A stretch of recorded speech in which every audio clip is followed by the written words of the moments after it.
नमस्कार, मैं योगेश चौधरी। आप देख रहे हैं पब्लिक लाइव और आज हम बात करेंगे 2024 लोकसभा चुनाव को लेकर। आज हम आपको बताएंगे किसकी बनेगी सरकार और कौन होगा अगला प्रधानमंत्री। तो इस पर बात करने के लिए हमारे साथ दुनिया के जाने माने गोल्ड मेडलिस्ट, विश्वविख्यात ज्योतिषाचार्य केपी एस्ट्रोलॉजर गुंजन ब्रजवासी मौजूद हैं। सबसे पहले गुंजन जी, आपका बहुत बहुत स्वागत है पब्लिक लाइव न्यूज में। जी योगेश जी, नमस्कार। मैं सभी पब्लिक लाइव की पूरी समस्त टीम का स्वागत करता हूं और उनको आज मोदी जी के जन्म दिवस पर हार्दिक बधाई भी देता हूं। तो गुंजन जी, मेरा सबसे पहला और सीधा सवाल आपसे यही है, और ये सिर्फ मेरा ही सवाल नहीं बल्कि हमारे तमाम दर्शक और खासकर जितनी भी राजनीतिक पार्टियां हैं उनके मन में भी ये सवाल जरूर होगा कि आखिर 2024 में लोकसभा चुनाव में किसकी बनेगी सरकार और कौन होगा अगला प्रधानमंत्री। गुंजन जी।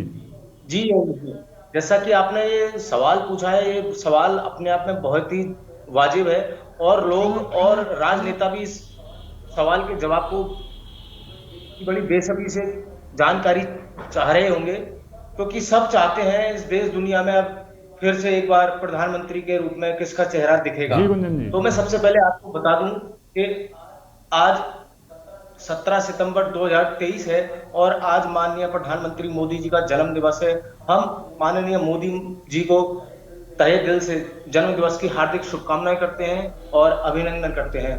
तो जैसा कि मैं आपको बता दूं योगेश जी, आप जो गणना के बारे में पूछ रहे हैं, सबसे पहले तो मैं आप सबको बता देता हूं, मोदी जी की जो कुंडली है वो वृश्चिक लग्न की है और वृश्चिक राशि है।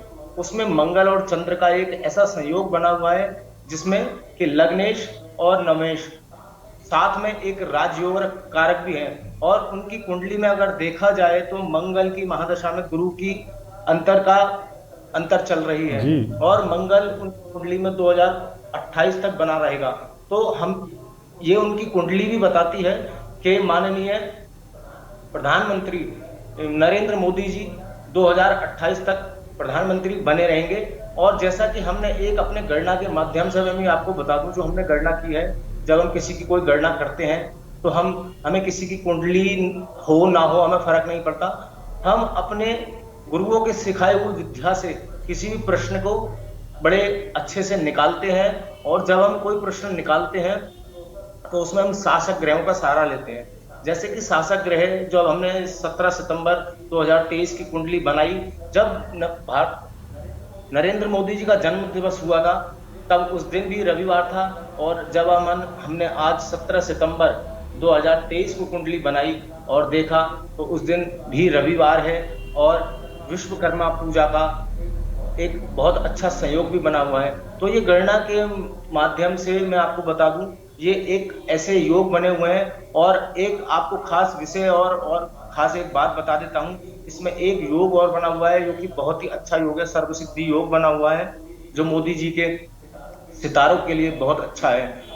अब बात करते हैं, जैसा कि जब हम कोई कुंडली बनाते हैं, शासक ग्रह निकालते हैं, और जैसे कि हमने जो गणना की है तो उसमें सबसे पहले तो हम शासक ग्रहों को लेते हैं, मूव कराते हैं, कुंडली बनाते हैं। ग्रहों से ज्यादा ग्रह किसके नक्षत्र में रहते हैं योगेश जी, वो ज्यादा प्रभाव देते हैं। जब हमने उस कुंडली को बनाया और देखा कि शासक ग्रह में जब वो ग्रह होते हैं तो कार्य सफलतापूर्वक और सटीक होता है। जैसा कि हमने कुंडली बनाई, धनु लग्न की कुंडली हमने बनाई, और जब हमने देखा कि हमारे पास धनु राशि के मालिक बृहस्पति भी विराजमान है और वो लग्न कितने डिग्री की है और किसके नक्षत्र में, ये भी मायने रखता है।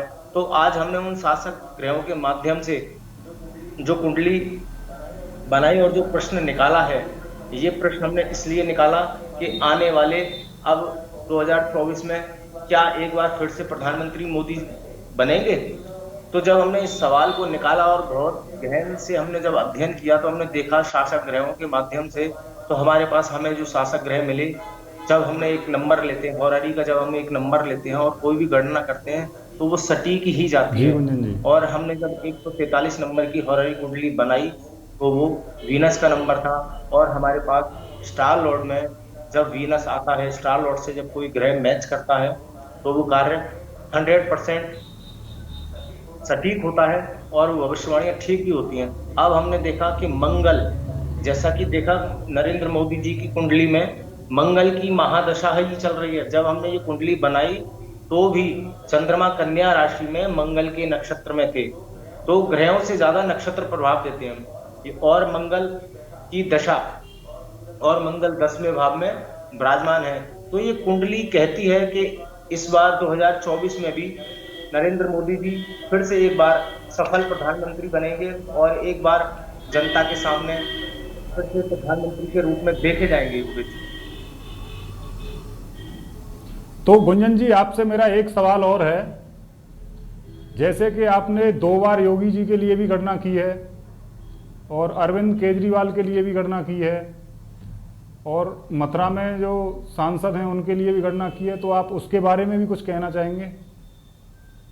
जी, मैं आपको बस ये बताना चाहूंगा कि जब भी कोई गणना करते हैं तो हमारे गुरुओं की जो विधा हमें सिखाई हुई है, इसी पद्धति के माध्यम से हमें किसी की कुंडली की जरूरत भी नहीं होती है, नहीं है, फर्क नहीं पड़ता। जब हम एक नंबर अपने दिमाग में सोचकर किसी के बारे में कोई प्रश्न होता है और जब हम उस पर काम करते हैं तो हम शासक ग्रहों के माध्यम से वो एक हॉररी कुंडली बना करके देखते हैं कि ये क्या कार्य होगा या नहीं होगा। जब ऐसा हमें दिखता है तो वो गणना ठीक जाती है। और जैसा कि आप बात कर रहे हैं, हमने योगी जी की भी गणना की थी और माननीय सांसद महोदय की भी गणना की थी। और हमारे मथुरा में अगर देखे जाएं तो एक विधायक श्रीकांत शर्मा जी हैं, उनके बारे में भी हमने गणना की। केजरीवाल जी के भी बारे में हमने काफी गणना की।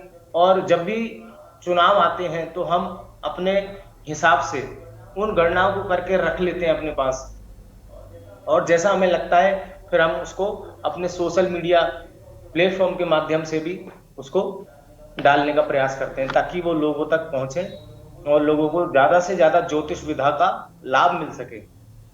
तो गुंजन जी, आपकी गणना के हिसाब से तीसरी बार पीएम मोदी जी ही बनेंगे? जी, ऐसा मोदी जी के सितारे कहते हैं, कुंडली के भी सितारे कहते हैं, और जो हमने हॉररी कुंडली बनाई है उसमें भी फिर से मोदी जी के सितारे बुलंद होने का एक बहुत अच्छा योग बना हुआ है। और इस बार फिर से तीसरी बार नरेंद्र मोदी जी के सितारे बहुत बुलंद हैं और 28 तक सितारे उनके बुलंद हैं। और जैसा कि हमने जब मंगल की दशा देखी अपनी कुंडली के माध्यम से, तो वो दशा 29 तक चलेगी। तो मोदी जी का 29 का समय बहुत अच्छा रहने वाला है।